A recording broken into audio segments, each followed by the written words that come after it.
ہاتھ کب کپایا ابراہیم کا مجھے نہیں پتا. اسماعیل تھر تھرا کا ستجدنی انشاءاللہ من الصابرین، صبر کرنے والوں میں سے پائیں گے. یہ کس فقہ کے چوکٹے میں بیٹھتا ہے؟ یہ کس دین کا حکم ہے؟ یہ خدا ہے، خدا کے خالص ترین بندے ہیں. اس سے کس فقہ کا تم نکالو گے حکم؟ اس سے کون سا حکم نکل سکتا ہے؟ بھوکا پیاسا مرنے چھوڑ دیا، اور جب بیوی اور بچہ بچ گئے تو خدا نے حکم دیا کہ اب 13-14 سال کا ہو گیا، جاؤ جا کر ذبح کر دو. تو واقع آپ کو پتا ہے فدیناہ بذبح عظیم، وہ ایک الگ داستان ہے. اسماعیل ذبح نہیں ہوئے. زکریا درخت کی کھو میں ہیں، کاٹ دیا گیا.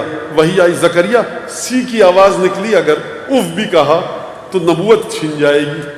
زکریا خاموش بیٹھے رہے، آرے سے کٹ گئے. یحییٰ جیسی اولاد دی گئی، جوانی میں سر کاٹ کر ایک بدکار عورت کے سامنے تحفے کے طور پر بھیجا گیا. یہ کیا ہو رہا ہے؟ یہ اہل بیت کی حدیثیں ہیں، ان کا برداشت کرنا کٹھن ہے، بڑا مشکل ہے ان حدیثوں کو برداشت کرنا. کس طرح سے برداشت کریں گے آپ؟ نبی کے بیٹے ہیں قابیل اور حابیل. قابیل نے حابیل کو قتل کر دیا، پروردگار جبرائیل کو بھیج دیتا کہ قابیل سے ہوشیار رہنا. پروردگار نوح کے بیٹے کو ڈبا دیا. پروردگار نے کتنے کام کیے قرآن مجید کے اندر.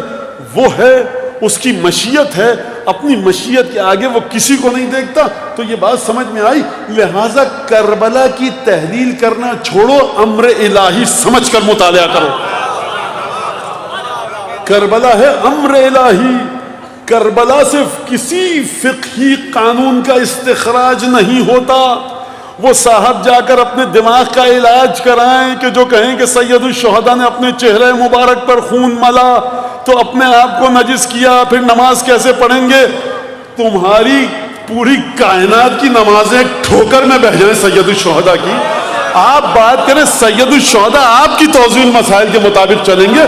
سید الشہداء یعنی اسماء جلال و جمال الہی، سید الشہداء یعنی توحید، سید الشہداء یعنی ارادہ الہی، سید الشہداء یعنی مشیت الہی. لہذا بات کو سمجھیے، کربلا فقہی حکم نکالنے کا ماخذ اور مصدر اور منبع نہیں ہے. کربلا راز الہی ہے. آپ کو جا کر دیکھنا ہوگا، ایک ایک جملے کو سننا توجہ سے، کیونکہ کوئی آدھی بات سنے گا. اب وہ عجیب و غریب قسم کی کتابیں پڑھ کے بیٹھے ہوئے ہیں لوگ، نہ جانے کون کون سی، جو 100 50 روپے میں بک رہی ہیں، کہاں سے ترجمہ کی آئیں، جہاں پہ دیکھا حسین ابن علی یہ کربلا فلانا لکھ دیا. اما جا کر تم دیکھو، کتاب الحجت کو کھولو، مقتل دیکھو، بحر الانوار دیکھو، سر الہی کو سمجھو، حدیثنا صعب المستصب کی بات کرو. جب بھی امامت پر بات آئے، کوئی بھی معیار دے، میرے بچوں تم کو نوجوانوں سے کہہ رہا ہوں، 2 سوال کرو. یہ جو آپ معیار دے رہے ہیں جرنلائز وے میں، حکم کہاں بیان کیا گیا؟ اسپیسیفائی کرنے کا آپ کو کس نے حق دیا؟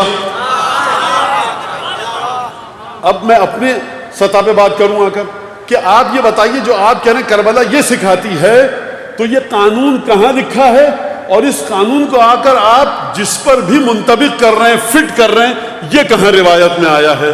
یہ 2 سوال کر لو، ورنہ تو آپ کو بڑے. اب میں ہر نادانی کی بات کا یہاں جواب تو نہیں دے سکتا، معیار دے کے جا رہا ہوں آپ کو کہ ہمیشہ یہ کربلا سے کوئی حکم نہیں. امام حسین نے یہ کیا اور آپ یہ کیجئے. کسی کے ہاتھ پہ چوٹ لگی ہوئی ہے، اور اس طرح بی بی زینب نے دروازہ کوفے کے پیچھے نماز پڑھی تھی بیٹھ کر. یہ تمہاری بچی، یہ بی بی زینب ہے، یہ فضہ کے قدموں کی خاک نہیں ہے. اس کو توضیح مسائل سے آشنا کرواؤ.